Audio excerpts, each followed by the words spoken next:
My name is Luke Aldridge. I am interviewing Vietnam veteran Richard Dittmar, who served in the Army and was in Vietnam from January to December 1970. Mr. Dittmar, this interview will have 4 sections: your life before service, basic training, your time in Vietnam, and your life after service. So let's get started with your background. Okay. Where did you grow up, and what was your area known for? I grew up in Salem, Missouri, which is southeastern part of the state. It's about 100 miles from, 120 miles from St. Louis, and probably about the same distance down to Memphis. It's a very rural area. Population at the time was 2,500 or so, and it's in the Ozarks. And what that means is, it was the people that tried to farm there had a very hard time because the soil was so rocky. It wasn't fertile. It was very difficult. So the main industries there near Salem, a lot of the people that lived in Salem worked in Bunker, Missouri, which was a huge lead mining location. And of course, everybody knows what happens to the lead mines. But the other big industry was timber. People cutting cordwood, and we had a huge charcoal factory plant that made, what's the most popular charcoal brand? I can't remember, but anyway, they made tons of charcoal there from the hardwood trees. There were no pines in Missouri, in the Ozarks. So it was hardwood logging and hardwood processing into either fence posts or telephone poles or into charcoal. So those were the 2 main industries in Salem. Okay. Can you tell me about your family growing up? Well, had a good mom and dad, had one older brother, had 2 younger brothers and 2 younger sisters. And I was number 2, I was second in birth order. We were church-going people, and we had a cow. And my wife still can't believe it. She was raised in Chicago. But, there were a lot of times when we lived on milk and cornbread or beans. So those are 3 of my favorite foods even to this day. But anyway, and a lot of the kids I went to school with worked at the sawmill or, worked at cutting wood. What did your dad do? My dad was a mechanic. He was a car mechanic. He was very good. He started out working for a Ford dealer. Actually started out working for a Ford tractor dealer, and then went to a Ford car dealer. And then at some point in my adolescence, he bought a garage that had been there forever. And he owned the garage and gas pumps, and so I spent a lot of my teenage years, high school years, working in his garage, working on cars and pumping gas and so forth. Do you have any memories of your father or other men around you telling war stories from World War II? My dad was not in World War II. He was injured in training, so he was never sent overseas and was not. He didn't have any war stories. Now, I had an uncle, his brother, his older brother, my dad's older brother. His name was Donald, and he had plenty of them. He was missing a finger, and he had been shot by a sniper, and it took off one of his fingers and hit him in the chest. So he was in a hospital for a very long time. But now, he didn't tell a lot of war stories. He just was a guy, just like my dad was. So I did hear some about, I had an uncle that was in the Korean War, and I did hear some about the Korean War, but gosh, I was still pretty much an adolescent at that time too. I don't know when the Korean War ended, but I was very young when I was hearing him talk about that. Do you think either of your uncles that were in the military encouraged you to join the military? No, I don't think they encouraged me, but they didn't discourage me. One of the things that people would tell you, even tell me when I was a kid, was that you need to go in the Army, it'll make a man out of you. And I knew guys that I went to high school with, which were idiots. I mean, they were just totally numbskulls. And when they got out of the Army, they seemed like adult men to me, responsible. And I noticed that in myself when I finally got out of the Army in 1972. So I matured a lot, and I know that a lot of other people did. And that was an encouragement for people to have their sons to go in the military, was because in Salem, Missouri, it's in the Ozarks in the mountains. It's very mountainous, and the roads are just like this. And so one of the primary causes of death among young men, young women too, but young men and teenagers was car accidents. It was a lot of the kids drank, and a lot of they get out on these roads and miss a curve and hit a tree, and they would end up in the morgue. And so that was some of the reason I didn't drink. So it didn't apply to me, but it was one of the things that made me feel like I needed to do this for another reason too. And the other reason is I graduated high school when I was 16, and started college, and kind of struggled along until I turned 18. Didn't really make any progress. Got a few credit hours and so forth, but so it was part of my journey to manhood, if so to speak. Did you have a favorite World War II movie growing up? I don't think so. I mean, I don't remember. Now, when I was older, I liked Patton. I thought that was a great movie, but I was an adult by then. Not really. Not really. The town I grew up in, though, only had a drive-in theater.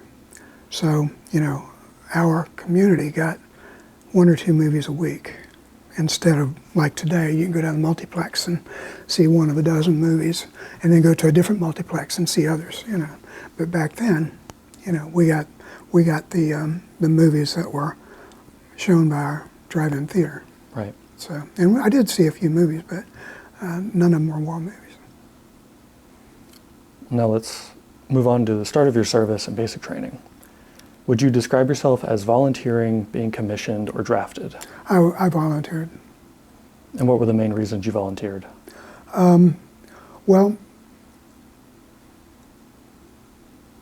it was the thing to do, okay?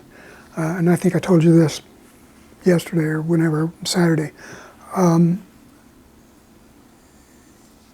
Salem, Missouri, when you graduate from high school, there were three things open to you as a man, as a boy. One was to go to college, if your parents were rich, which we considered anybody whose family had an attorney or an accountant or a doctor or something like that to be the more well-off, and they would be able to go to college. Then a huge number would go in the military, a huge number, probably more than a third, and then the other third went to work at the sawmill. So those were basically what we consider our 3 options out of high school. Did you expect to go to Vietnam when you enlisted? I did. And you weren't afraid of going over there? No. Actually, if you went in the Army when I did, which was late 1969, August of 1969, Tet Offensive was going on, or I think it was just getting started, whatever. And that was all the talk. At one time, and I may have these numbers completely wrong, but I know at one time, the Army, the U.S. built up the force in Vietnam to over 500,000, 500,000 GIs serving in Vietnam. And it was on the news. If you watched TV, if you had any knowledge of newspapers or whatever of what was going on in the world, it was Vietnam. And so I figured it was pretty likely, but didn't deter me. So. Do you remember anything specific about the last days before your service or the trip to base? Nope. I mean, I'm not a drinker, so I wasn't out partying or, doing what a lot of the guys from Salem, Missouri would do. They'd be out partying, and tragically there were two of them that were killed that summer of 1969 in a car accident. Both of them were drunk. They had two women in the car with them, and they were also killed. And it was just the state of affairs in Salem, Missouri, in a lot of parts of the Ozarks. How would you describe your boot camp experience? It was not as bad as I expected. It was, there was only one thing that I didn't excel at. I excelled at shooting because I'd grown up hunting rabbits and deer and, squirrels and everything, growing up. So I was a pretty good shot. In fact, I was the only one in my unit that was awarded the marksman badge. And the only other thing that I was afraid of was I had and still had underdeveloped arms. I could do the push-ups, I could do most of the PT, but the parallel bars, going down the parallel bars, I just couldn't do more than 3 or 4. Well, when we got to the testing that would determine whether you graduated from basic or had to go back and do it again, we got out on the area, and when we trained, those bars were that big around. I couldn't reach my fingers around them, and I couldn't do more than 4 or 5. So when we got to the testing area, they were about this big around. I went down and back, and it didn't miss a beat. So those were my 2 real experiences in basic training that I recall.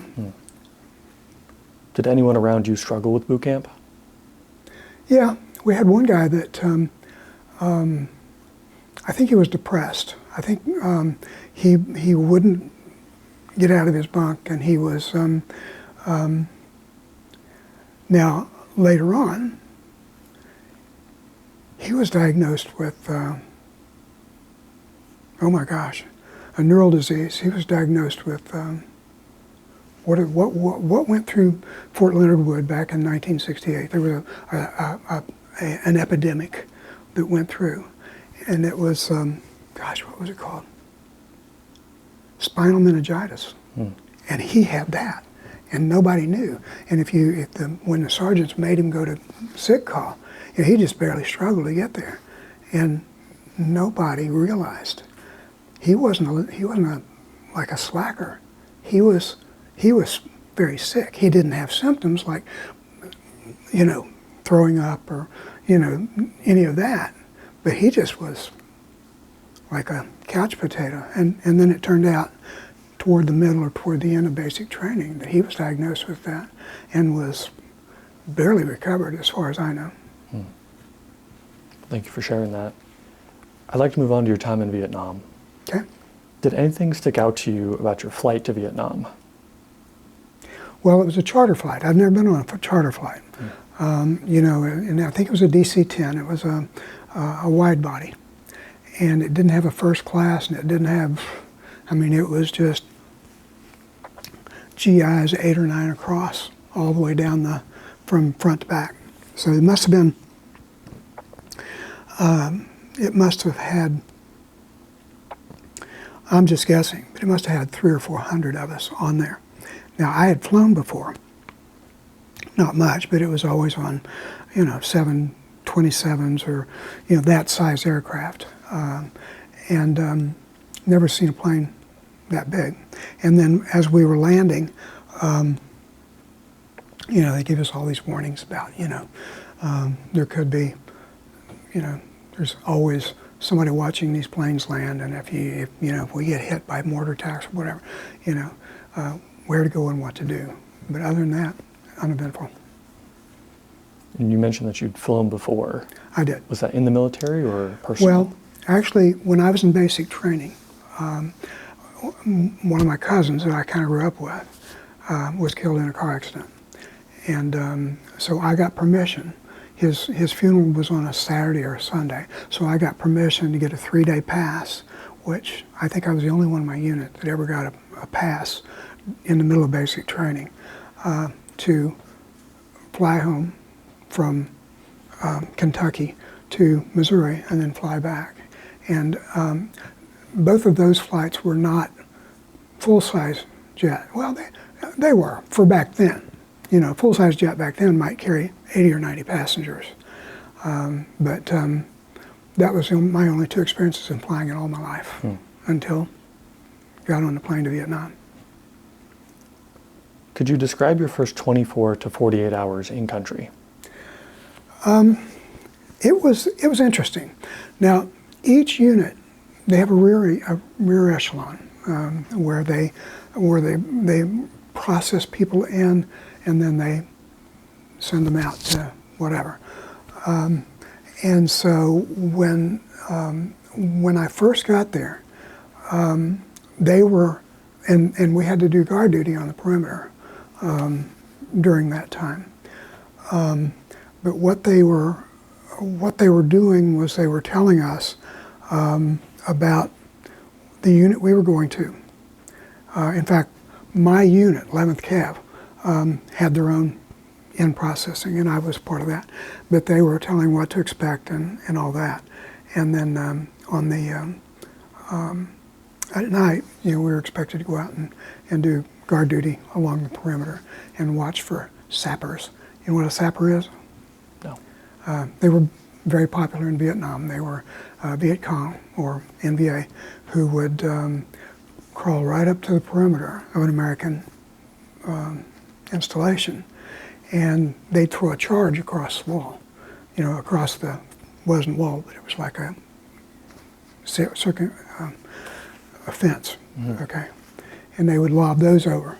Now, they didn't shoot, but they'd lob those over and they would explode behind the guards and maybe even hit a building behind the guards. And so we were to watch out for sappers. But we had claymore mines, and we knew where they were. We went out and checked them, made sure that they were plugged in correctly.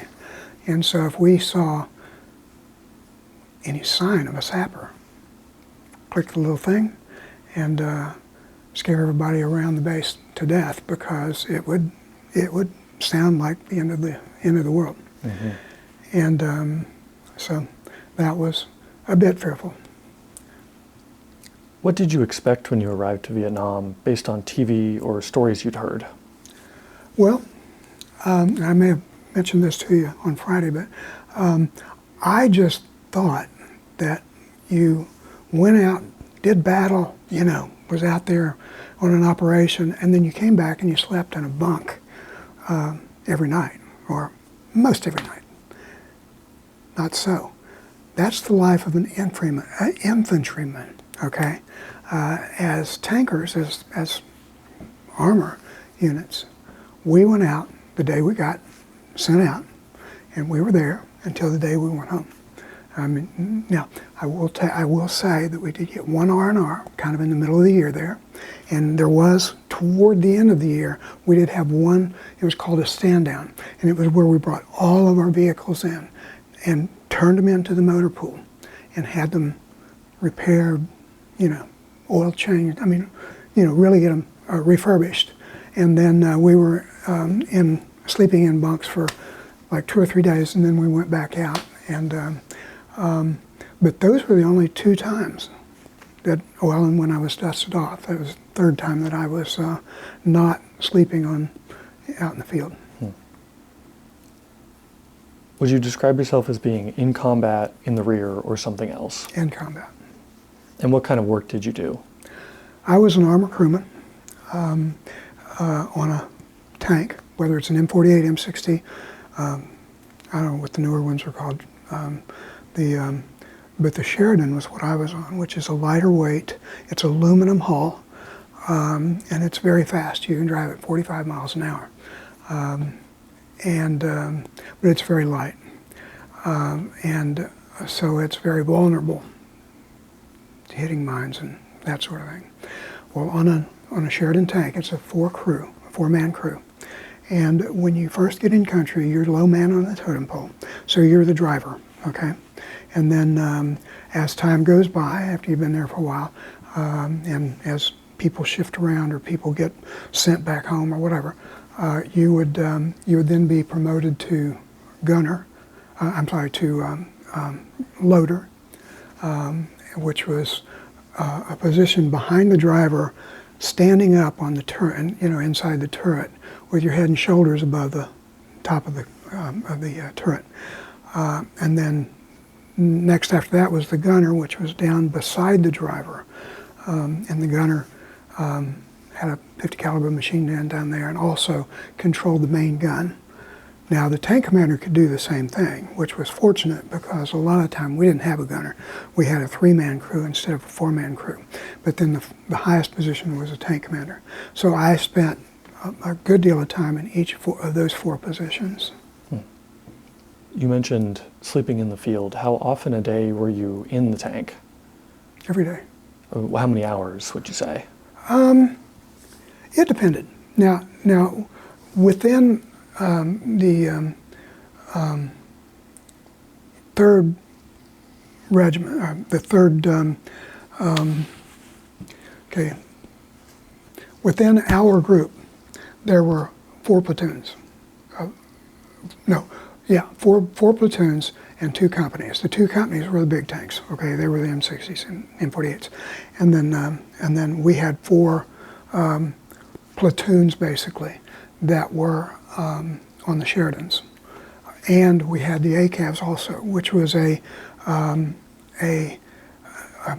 plain Army personnel carrier that had been transformed into an armored combat assault vehicle. So we were, tank, ACAV, okay? We either slept inside, which was mostly not a good idea. We had guys that did it. The guys in the ACAV, a lot of them did it because, it's a long, narrow vehicle.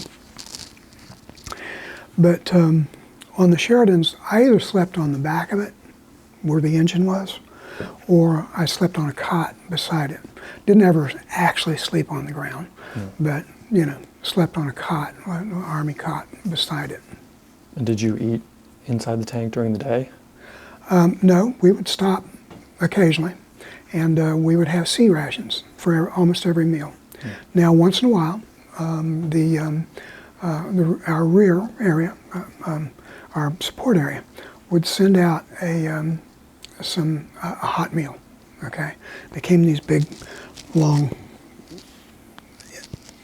cans that were like a cooler, like an igloo cooler, but they were metal. And there would be, if it was breakfast, there'd be bacon and sausage and eggs and grits and French fries, fries and all kinds of stuff. And if it was a dinner meal, it would be like roast beef and gravy, mashed potatoes, green beans, tomatoes, and so forth. I found out after I left Vietnam that roast beef wasn't beef. It was water buffalo, but it was just as good. I mean, it tasted as good as Outback, which we didn't have back then, but you know what I mean. It was good stuff. but we only had a hot meal maybe once a week, if that. What cities or borders were you close to? We were near the Cambodian border. Our area of operation for my unit, now 11th Cab was covering a much larger area, but our unit, 3rd Squadron, was at one time based in Quan Loy, and then later on, toward the end, we were in Swan Lock. Swan Lock is it's an outpost. I mean, it's not really a town even. It's just an open field, basically. But it's called Swan Lock. There is a little town nearby, but we never really went into the town. But that's where we were, and that was up next to the Cambodian border. And so in April 1st, we staged right there on the border and went into Cambodia. But that was that was just a couple of miles or a couple of clicks, as we call it, a couple of kilometers from Swan Lock. What kind of missions were you being sent on besides ones into Cambodia? Well, we daily were out there busting jungle. And what I mean by that was, I told you this before, but the jungle is not like a Tarzan movie. It's not. It's like, vines here and vines there, and, it's not. It's a wall. It's a solid wall, okay? But it's not big foliage. It's not like, 2-inch diameter trees and such. But it's a wall. And so you take your tank, and if you're going to go north, you start going through it, and you're clearing it as you go, and then everybody coming behind you continues that clearing. And what we would do is reconnaissance every day. We'd go out and we'd recon, and what we were looking for was trails. We were looking for, or bunkers, which we came across occasionally. But we'd go out and we'd try to find these trails, and then we would investigate the trails, and we would set up mortar attacks at night for the intersections of these borders, so that, you never really believed that you were going to hit somebody in that intersection, but you kept them from going through it. You drop a few rounds in there, and they'd figure out a different way to get where they were going. So, but that was our daily job. Every day was going out and mowing down the jungle and looking for the enemy. And they were, a lot of times we just see empty trails. Now we could tell if they'd been used last night or last week. But then again, sometimes we'd be driving along solid jungle and run over something, and it was a bunker. And there'd be Vietnamese down in this bunker. And of course, the guy that drove over it, he's trying to back up, because he doesn't want the bottom of the tank shot with a RPG. But anyway, you rarely ran over a bunker, but you'd run into a bunch of bunkers. You'd run into an area where there were a lot of them. And boy, that was good intelligence. That was what we were there for. We were there to find this stuff. So was it strictly recon, or were you engaging against combatants as well? Well, if they engaged us. Now, rules of engagement are the same as I guess they are today. Don't fire unless you're fired at, okay? And we hated that. I mean, we did, because we'd see a guy reach up to shoot an RPG at us, and we were not allowed to shoot him before he shot the RPG, and the RPG could take out a tank. So we towed the line on that as closely as we could. But if a guy was aiming straight at us or the tank next to us, we weren't going to let him fire it, But yeah, we did engage. And we got ambushed. Like, we'd go through some villages. Sometimes we'd end up having to go through a village to and when I say a village, these are straw huts and dirt roads.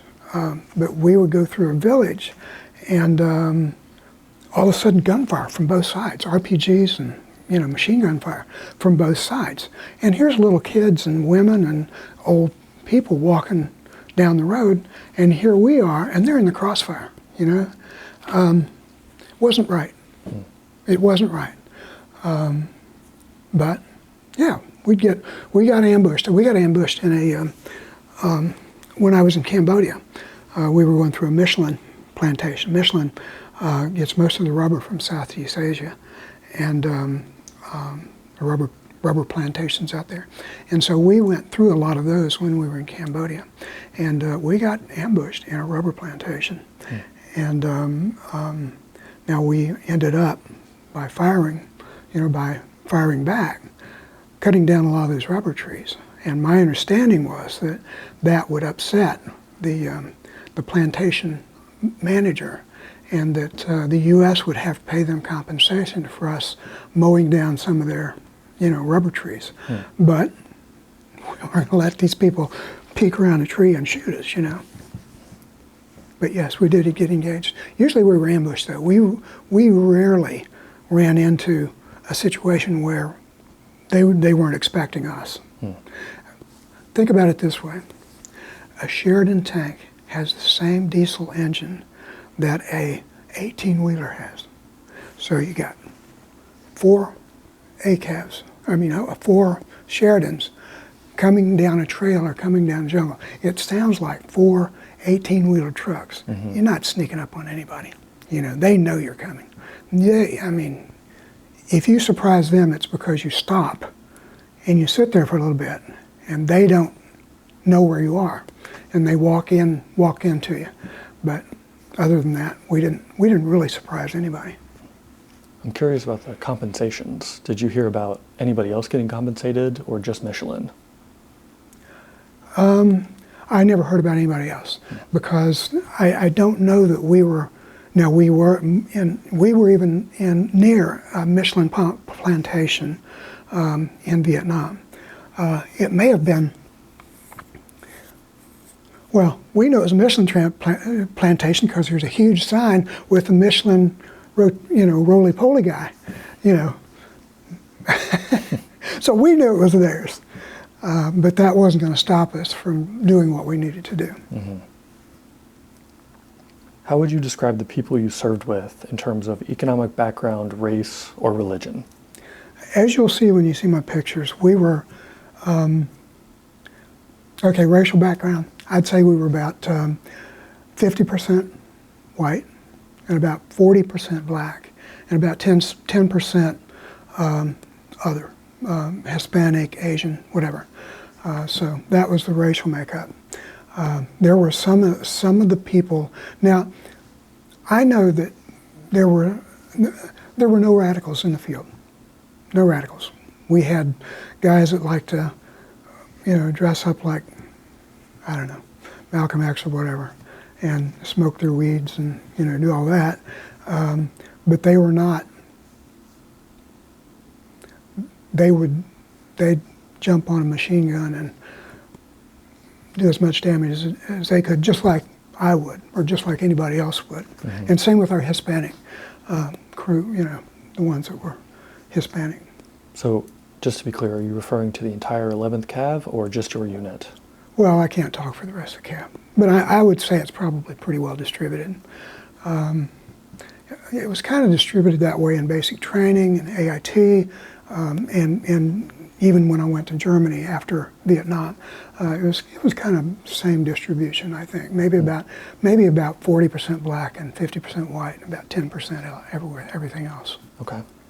We didn't have a lot of Asians, though. Most of the something else were Hispanic. Did you work alongside any women, either Vietnamese or American? No. Now, at one point, we were providing safety for a group of American women who were entering an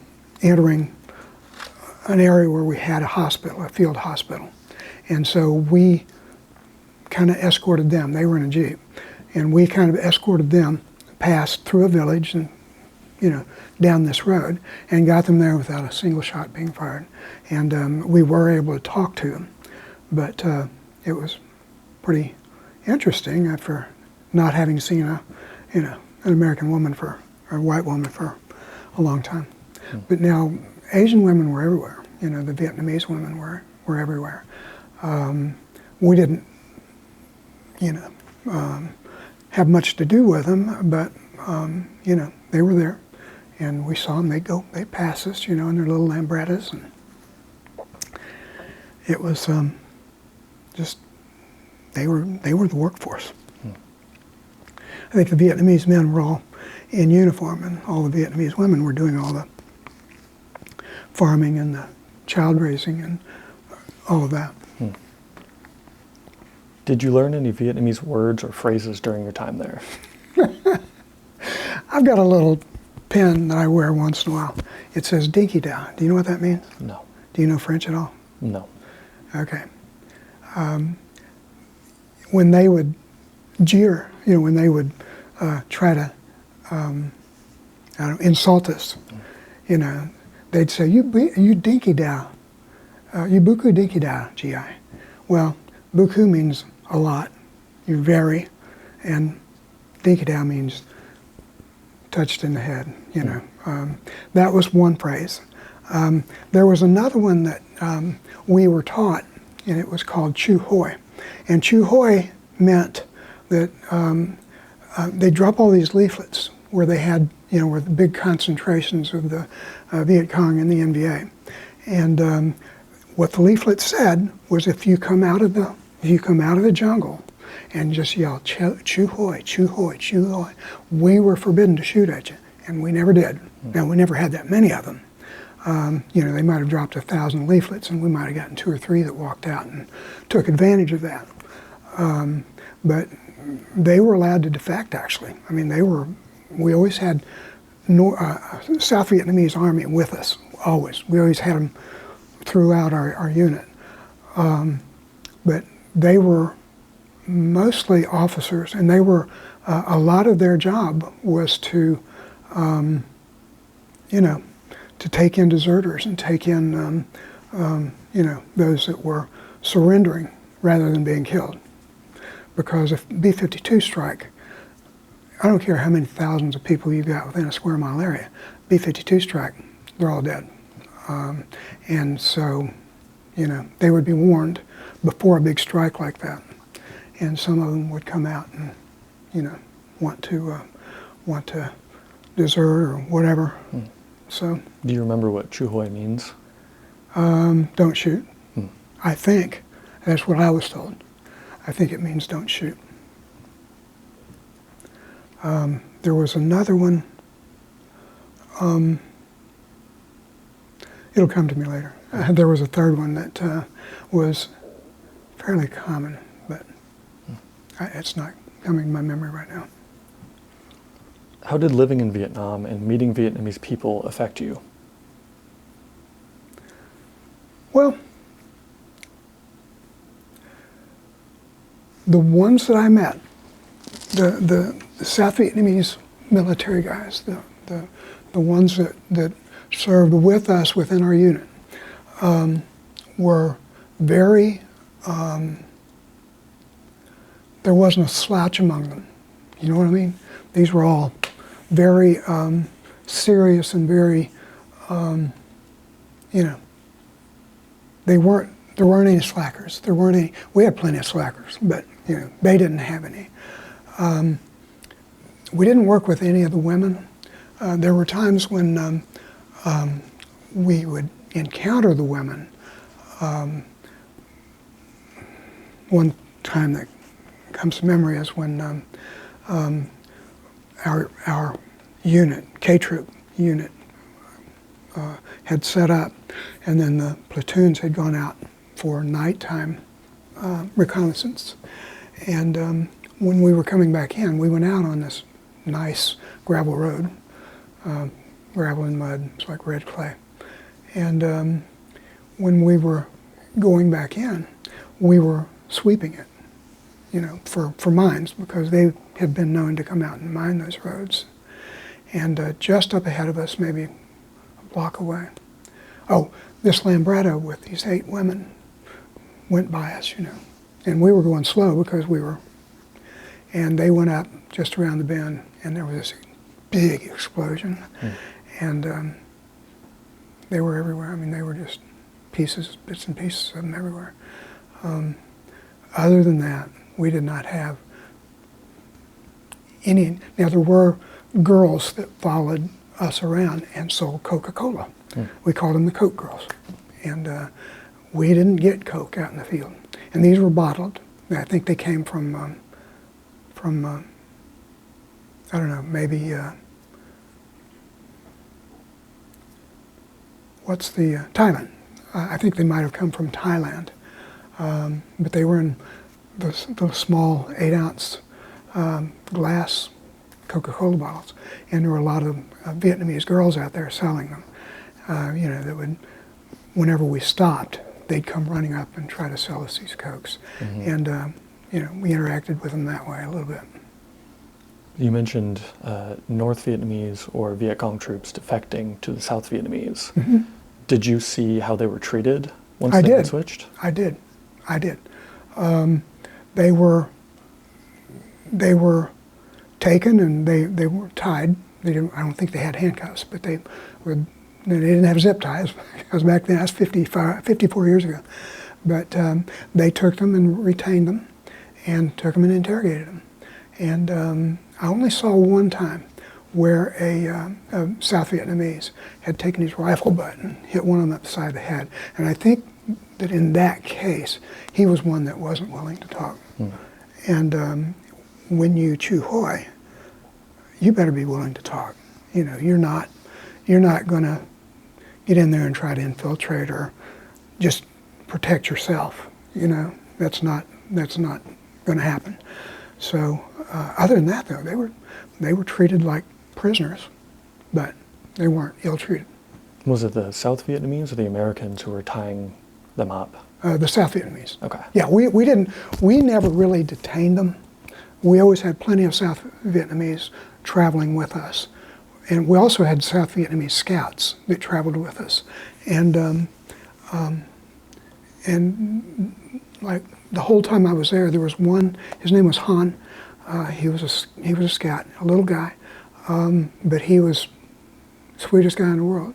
But he was a South Vietnamese who had trained to be an American scout. He spoke enough English that he could be our scout. A lot of the others were kind of held back, kind of hang back. You'll see in the pictures. We'll have a couple of scouts actually inside one of our vehicles or on the back of one of our vehicles. But then we'll have some of them hanging back, like the South Vietnamese infantry. Do you remember any distinct animals during your time in Vietnam? Water buffaloes. I remember deer. There were deer there, just like in Missouri. There were cobras. There were scorpions as big as your foot. That's an exaggeration, but there were plenty of scorpions. It wasn't funny then, but we had a stack of artillery shells where we had set up for a day or two. And so we're getting ready to load those back up on a trailer and take them to wherever we were going next. And one of the guys that was picking them up and loading them on the trailer, a big old scorpion, a brown scorpion, ran up his arm. And he dropped that. And it landed on top of the other rounds. Now the tip of it didn't, which is fortunate, because we'd all been blown to smithereens if it had. But yeah, and there were big black scorpions. There were cobras.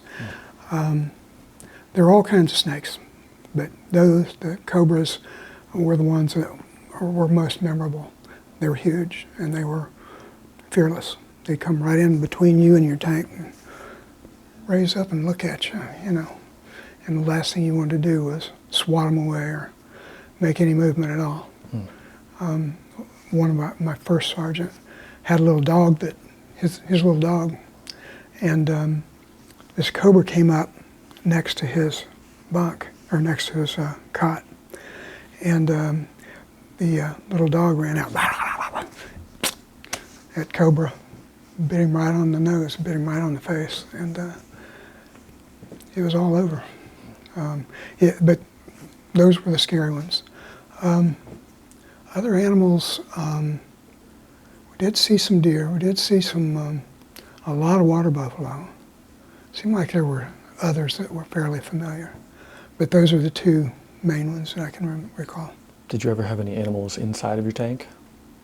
Had my monkey in there one time, but he wasn't really my monkey. He belonged to the first sergeant, and I just wanted to get a picture with him, or her, whatever it was. But it was, some of the guys had dogs in there. You know, they'd adopt a little dog and have a little dog in their vehicle. So they would keep them in the tank? Yeah. It was not good though, because when we would get ambushed or when we would begin opening fire, they would usually jump out and never be seen again, because it was so thunderous. I mean, it was so. The first time I heard an explosion wasn't like a firebomb at 4th of July. It was shocking. It was so loud, and it was a long ways away. Man, when you hear that right there on your vehicle, like when the main gun on the Sheridan fires, it's 100 and some odd decibels. So, you know, that's loud. Now, it's louder in front of the tank than it is inside. But it's very loud on top, and very loud in front, and very loud on the sides. But very noisy. And dogs don't like to stick around a lot of noise. They don't. They'll go find a new Vietnamese master, I guess. Do you remember seeing Agent Orange being sprayed? I did. Well, no, I take that back. I remember busting jungle right after it had been sprayed. It was dripping, okay? And it's harmless, and they would take some and do it like this with their fingers. And, it's nothing. It's a herbicide. It's not a, it won't kill bugs. It won't kill you. But yes, I do remember busting jungle, which of course was, 8 feet high, and it splashing back on us.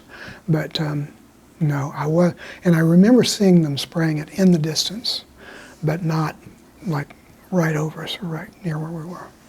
But you would get wet from the Agent Orange dropping down onto you? Yes. And how often was the Agent Orange cleaned out of the tank? Did you make any effort to wipe it down after that?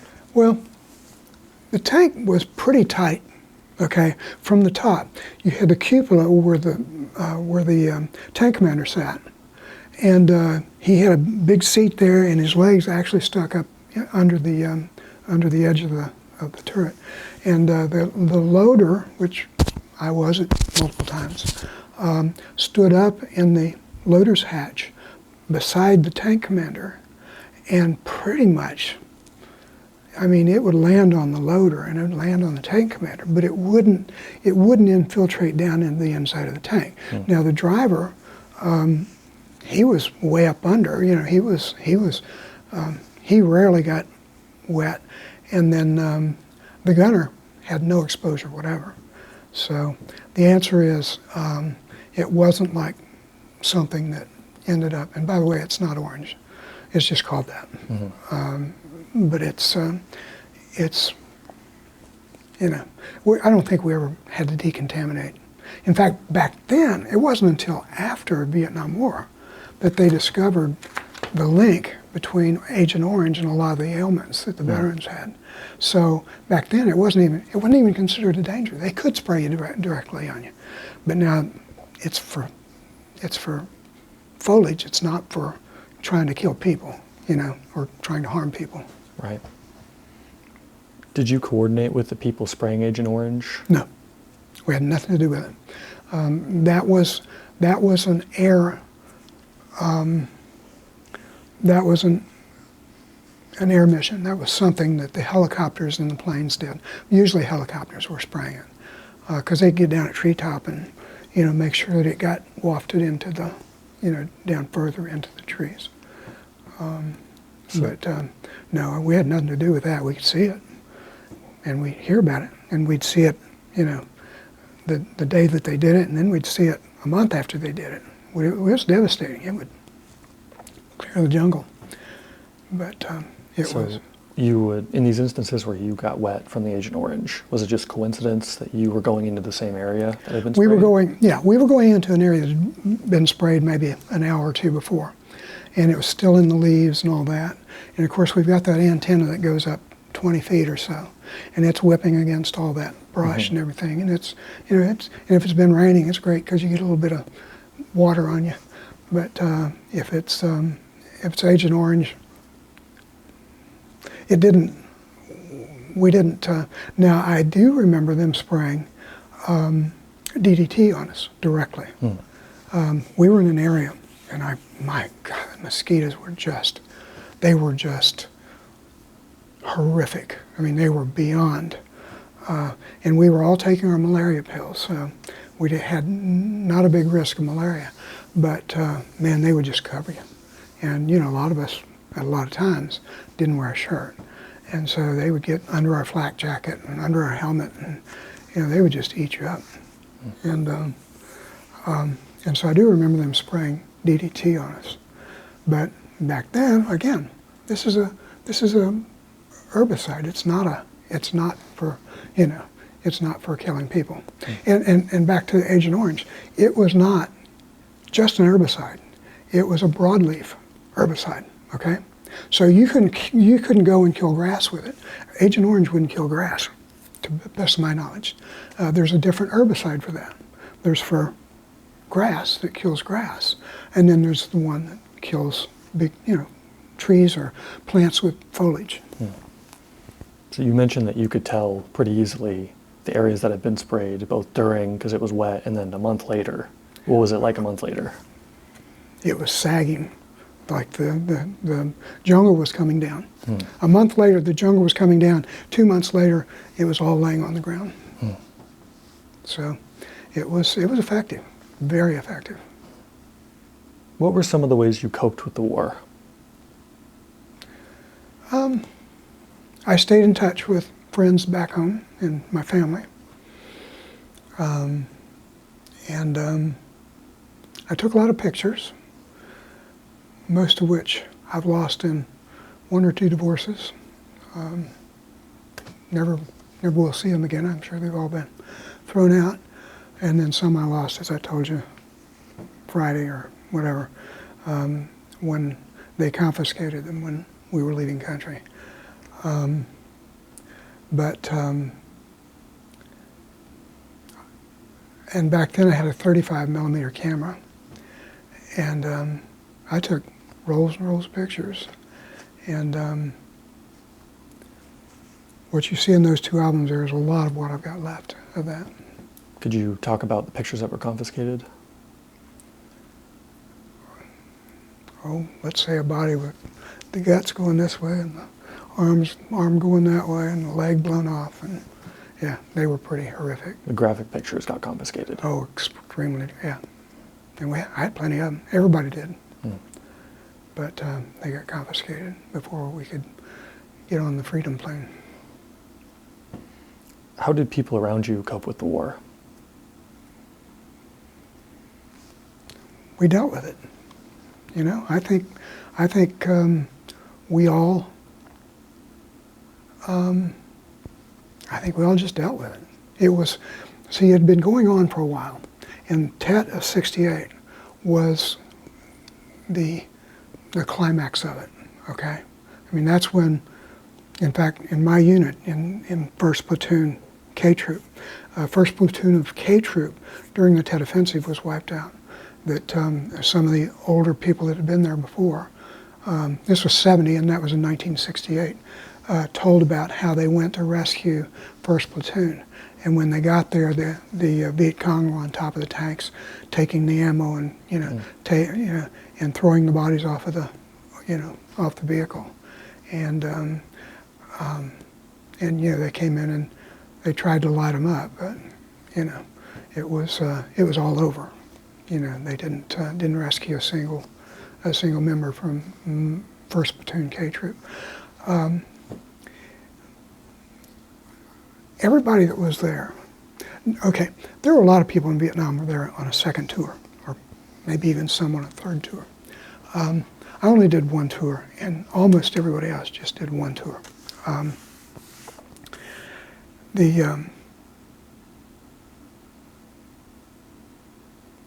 The coping was, let's get through this, you know. I got your back, you got mine. So nobody bitched about it. Can I show you something? I guess I'd have to interrupt to show you something. Okay, never mind. You mentioned drugs earlier. Was that widespread? Yeah. Well, but not hard drugs. I don't recall any hard drugs. And the way that they did it, instead of rolling joints, which you couldn't get rolling paper over there, so you buy a pack of Marlboros, you tamp all the tobacco out of it, you fill it with marijuana, and then you smoke it with a filter. They smoked them with filters because that's how they made their joint. Now, some of them did people would send them rolling paper from home or whatever, but you know, it was more or less. Now, I don't know of anybody in my group, in my platoon, that did it when we were out busting general. I don't think anybody ever did that. But at night, when you know, we were back kind of in a safe area, you could smell it, you could see it. It was being used. But I don't, and I did remember some speed. I did remember some guys using speed, which I'm not sure why. I mean, if anything will make you hyper, it's somebody shooting at you. And you don't need speed for that. But and then a lot of guys drank. In Vietnam, you were either a juicer, which was a beer drinker, or you were a head, which meant that you were a dope smoker. So those were the escapes of choice for a large majority. What was the most memorable friendship you had during your time in Vietnam? Well, there were a couple of them. Let me tell you about Larry Bushman. He was this big bear of a guy, you know. He couldn't wear a beard, but he got his, you know, afternoon. What do you call it? 5 o'clock shadow. Yeah, your 5 o'clock shadow. He got his about 9 o'clock in the morning. And Larry was just a sweethearted guy. He was a really, really top-rate guy. He was one of my best buddies. I've got an interesting story about him if you want to hear it. Sure. I had another buddy. His name was, we called him Chaplin. His name was Larry Chaplin. But they were on a lead track. They were on a cab that was the lead vehicle. I was on a Sheridan that was we were the second vehicle. And so we were following them, and they were maybe, I don't know, 10 or 20 feet ahead of us. And of course you had to stay in the tracks of the vehicle in front of you, because if you varied, you know, you could hit a mine that they missed, you know. So we're going up, and all of a sudden we hear the RPGs coming in, you know. You know, they were a very distinctive sound. And all of a sudden we heard RPGs coming in, and his track got hit. His ACAV got hit. And we were engaged in a firefight for a long time. I mean, it seemed like a long time. Might have been not more than an hour. But when it was finally over, the medics had come up, and they were further back in the column, and so the medics had come up, and they had gone to that lead track, and the dust-off helicopter came in and picked up, and there was somebody hurt toward the back too. But anyway, my friend Chappell and my friend Bushman were on that lead track, and Bushman was driving. And when I kept wanting to go up and check on them. No, you're not leaving your track until you get clearance to do so. So we waited probably 45 minutes after the medevac had taken them off. And they told me I could go up and check on my buddies. So I went up there, and Bushman had been driving, and the RPG hit right the side of the driver's hatch, okay? And there was blood and hair and brain matter everywhere. I mean, and his helmet was laying there. And these were fiberglass helmets, by the way. These weren't metal helmets. These were like radio helmets. And his helmet was laying there. And Chappell was not injured, okay? So he was there, and he said, man, he said, I didn't know if we were going to make it or not, because they were zooming, you know, and then of course they started with their small arms for it. But anyway, we all assumed that Chaplin was Bushman was dead. 20 years later, I've gone to these 11th Cavalry reunions since 1984. They started having them, I think, in '82, and I didn't get to the first one or two, but I've been going to them since 1984. So about 5 or 6 years ago, I'm getting ready to go to one that was up in Washington, D.C., I think. And my buddy Chappell contacted me. He said, are you coming? And I said, yeah, I'll be there. He said, guess who else is going to be there? And I said, who? And he said, Bushman. And I said, he's dead.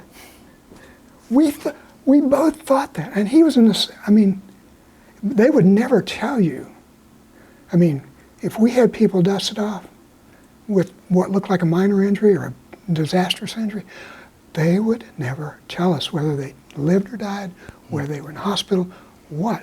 We would never be given that information. So we had to find it out when we got back. And sure enough, he was there. 15 years later, you found out. Oh, more than that. This was probably 30 or 40 years later. This has been like 10 years ago. So, and this is my 54th anniversary. So, I mean, it's just stunning. It's just an amazing revelation.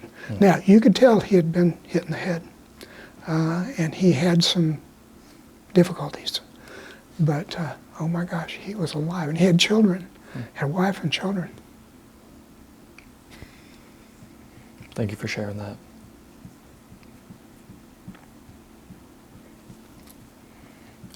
What was the most beautiful thing you saw in Vietnam?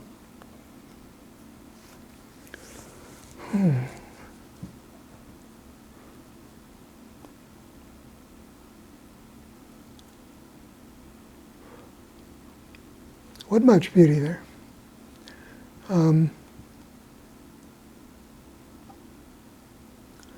We had a staff sergeant who was from Arkansas, which was also in the Ozarks. Now, we never got together and talked about it, you know, about growing up. But he we'd got ambushed inside a village, okay? I mean, like I said, there were people, peasant, you know, the Vietnamese people walking on the street, children, and, you know, women, and, you know, like normal people walking down the road. And we got ambushed. And so your first instinct is to get lower, whether you get inside or get down or get behind something. That's your first instinct. And I'm trying to remember his last name.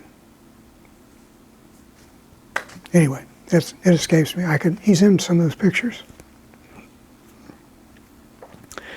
And he was a little wiry guy. And he was one of the tank commanders. He wasn't my tank commander, but he was one of the tank commanders.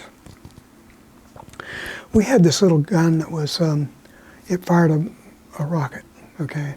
I can't remember what we called it, but it was a M85, or I don't remember what it was. But you fired it, and it sent a projectile that was explosive, and it would, whatever it hit, it would explode. And he had gotten kind of down inside. I mean, he still was sticking up by this much in the tank commander's cupola, and but he had gotten down because he went down there to get one of those little things like a shotgun that shot the explosive round. And so when he got it, he came back up, and there was this Viet Cong soldier that had fired at his vehicle and was running to a hut, and ran inside and closed the door. And when he shot, he hit that door, I mean, just as it closed. So to me, that was karma.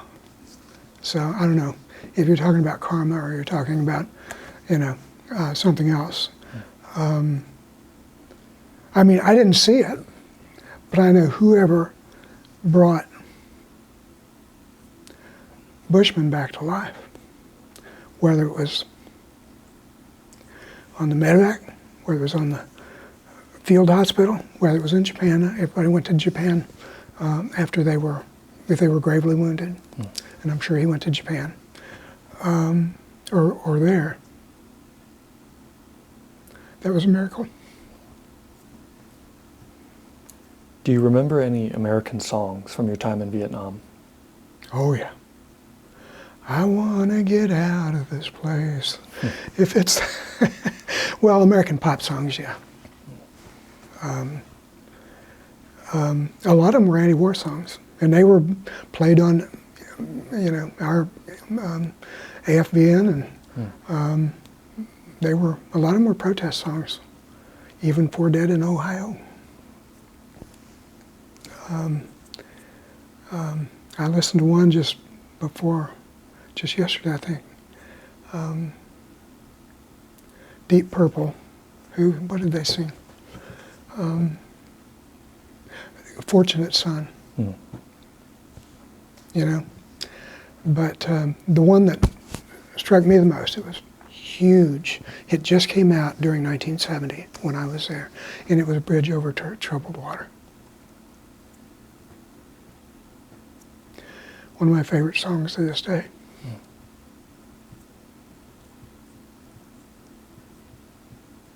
Does that bring back a lot of memories for you, listening to that song? Oh, yeah. Did you ever hear broadcasts from Radio Hanoi? No. No.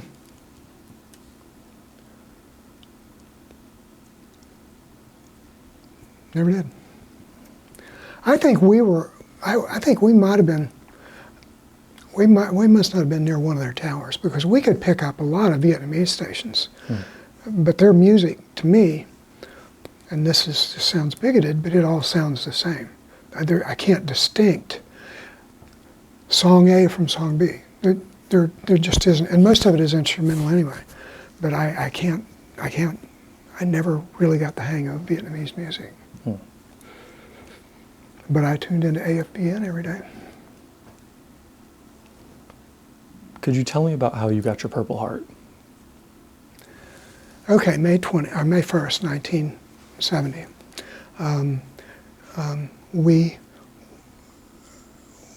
There was an incursion into Cambodia. I know you've read it in the history books. It was considered an escalation of the war. It was considered an invasion of Cambodia by the left and by the anti-war cult in the U.S. 11th Cav led that invasion. Now, 101st Airborne dropped troops in deep in, and then we were sent to connect with them. And all three of our squadrons were accumulated near K-Troop at the Cambodian border. And all of us were talking about the night before, we're going in there. we're going in there, because they wouldn't have that many people, just mass right there, you know. So sure enough, before dawn, wasn't even daylight yet, and they sent the big tanks in first. They sent 2 of the big tanks through, and then they sent all of, which were the 2 big tanks, or well, there were 8 in each squadron, but they sent Squadron 3 in, and then Squadron 1. We were Squadron 1. We went in second, and this big long column of tanks, what they were beating into our heads on the radio was, don't break the line, don't leave a gap, don't ever leave a gap.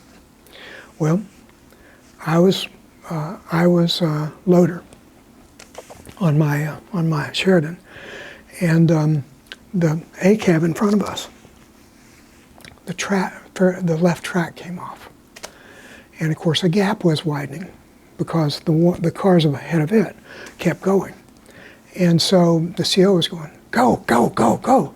Well, my tank commander said, left or right? We go right, we're going to the river. If we go left, there's a big tree there. He said, go, just go. So he chose to go to the left, okay?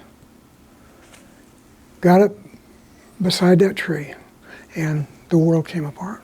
My tank was blown up by a 500-pound, we call them IEDs now since Iran and Iraq and all that.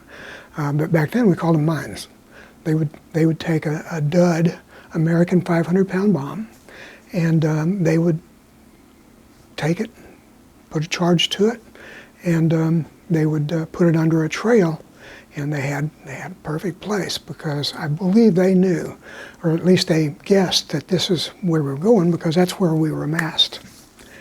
And so I was, as far as I know, the first casualty of the Cambodian War, and we hadn't been there for 10 minutes.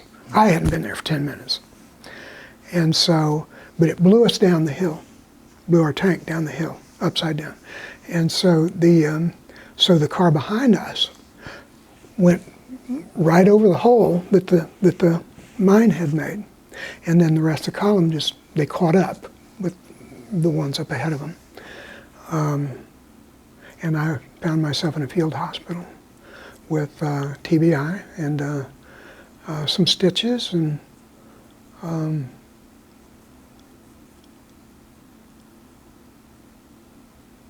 don't remember what else, but I had some repair here and some repair here, and I had a concussion.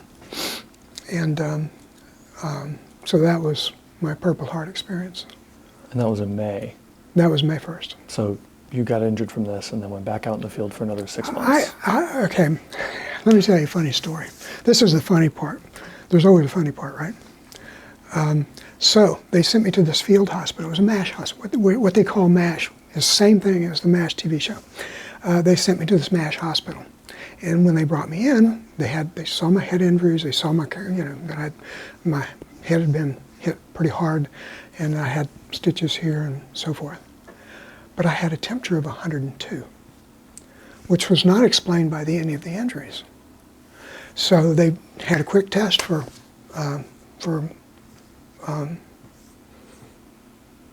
malaria, and they ran that.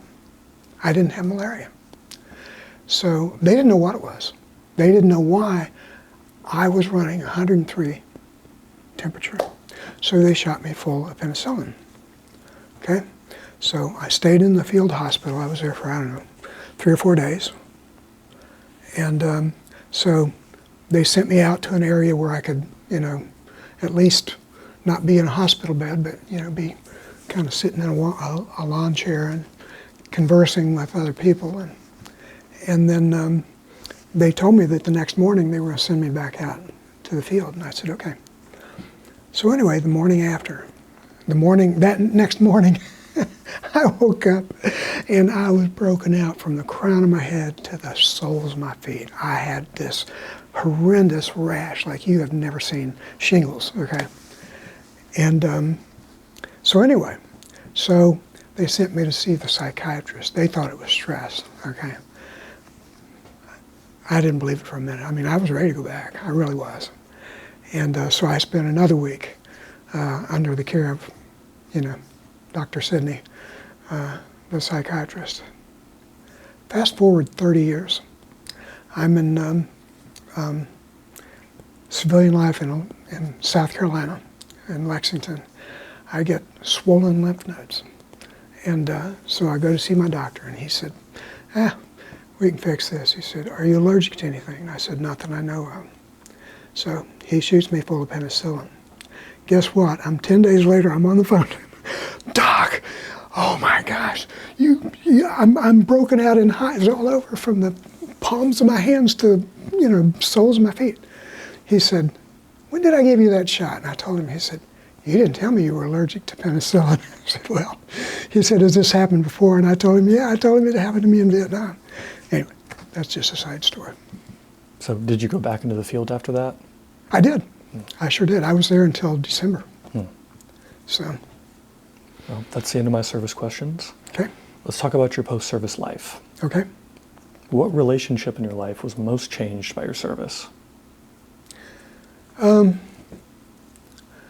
I sort of had a girlfriend when I went over there, but that was long gone. That was just maybe a half dozen letters back and forth, and then nothing. So I only had 7 days leave before I had to go to Germany. So nothing. I just got around and saw my family, aunts and uncles, cousins, grandparents, and all that, and then was on the mothership back to Germany, not back, but off to Germany. So then I had a year. I was supposed to have 2 years in Germany, but in February of 1972, the Army had a RIF, R-I-F, reduction in force. They were cutting the Army back from 1,250,000 to 750,000. They were cutting 500,000 troops out of, because the war with Vietnam was basically gone, and so I became eligible for a 5-month early out. So I got out in February of 14 instead of in August of 14. So that was my, my post-Vietnam era was Germany. Did you know any anti-war veterans? Oh yeah, I got cousins that are just absolutely rabid, still are. I mean, I've got a cousin. She and I grew up together. I was born on August 10th, and she was born on September 10th. So we were raised together, basically. And she is the most anti-war person I've ever met. And she was back then, too. But didn't keep us from having a great relationship. We were kin. That overrides everything in the way I grew up. Were your anti-war cousins veterans or just family members? I don't think I had any veterans that were, any friends or relatives that were veterans that were anti-war. Were you aware of active duty military personnel who opposed the war? I was not, neither in Vietnam or in Germany. You mentioned earlier some of the guys that were around you that were very vocally against being in Vietnam. Did you hear about them doing anything back in the States? Any activism? Or the ones that I served with in Vietnam? Right. You mentioned earlier that a lot of people were really vocal about not being very happy that they were in Vietnam. Well, that was everybody. Nobody was happy to be there. But it wasn't, they weren't anti-war. They just didn't want to be there. None of us did. I mean, I'm serious. Now, there might have been some lifers there that it was a step to their next promotion or something, But most of us at my level, E1, E2, E3, E4, E5, we weren't particularly glad to be there. Even though I knew it was going to happen, I didn't fight it, and when I was there, I was not anti-war, you know. So these people weren't against the war, they were just against themselves being in the war. They didn't want to be there.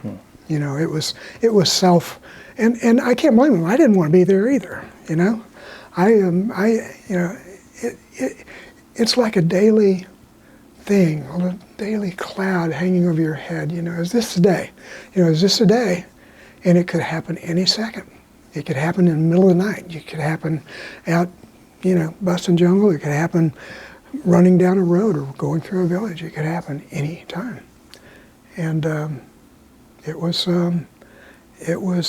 I won't say scary. I won't say I was frightened, but I was, yeah, I was scared. I think all of us were. And there were some of them that were much more scared than others. Some of them that would duck down inside their vehicle rather than, you know, exposing themselves to do their job. So we dealt with those. On that note, you mentioned in the pre-interview that you discovered that you were KIA well after the war. Oh yeah, yeah. I wanted to see. Somebody had told me that there was another veteran or a veterans group had told me about the thing in either Texas A&M or whatever it is, Texas Tech or whatever, that has the largest library of Vietnam archives in the world. So I got the URL for it. Now this has been a lot longer after I got out because we didn't have URLs, we didn't have internet back then. But so I went in and I went to a search bar and I searched for my name. Well, there were several. But then it asked me for my Social Security number. I put it in, boom, I printed it out. I had been killed in the middle of 1970. And somebody had come to the U.S. Embassy in 1984, I think, with my bones and the bones of 3 other GIs that he claimed he had found, and that he wanted to return them to the U.S. and get a reward. So. And was that the dog tags too, or just? Yeah, he had one of my dog tags. Now, years later, and this has been in the past few years, I was talking about this to one of the guys at one of my reunions, one of the old motor pool sergeants, and he said, "Oh, I know how that happened." He said, "What happens is when you go in a field hospital like that, they take one of your dog tags and they pin it, you know, they clip it with your chart, okay? And then when they send you back out in the field, they forget to give you that other dog tag, and if you're already gone, they just take that and throw it in the trash. And then they have these Vietnamese villagers and whatever that come in there and dig through the trash and try to find those dog tags." And that he guessed that that's what it was, that they had dug through the trash at that MASH hospital and found that dog tag. Fascinating. Have you been to the wall in D.C.? I have. The 40th anniversary of the wall. When was the wall constructed? I'm not sure. 4 or 5 years ago. Yeah. Maybe longer, but 4 or 5 years ago. A veterans organization contacted me. They're in Augusta. It's an organization in Augusta. And they took a busload of Vietnam veterans and their spouses to the wall for the 40th anniversary of the wall. And so we were there for the ceremony, and the Secretary of Defense spoke, and it was a huge gathering. But that's the only time I've been there. Well, I take it back.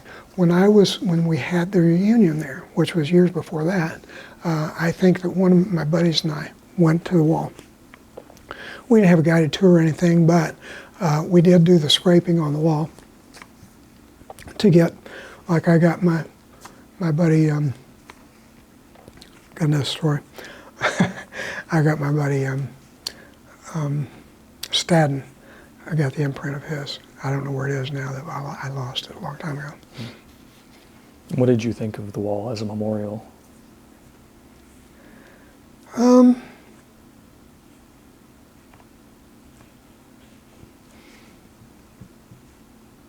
I got emotional both times, but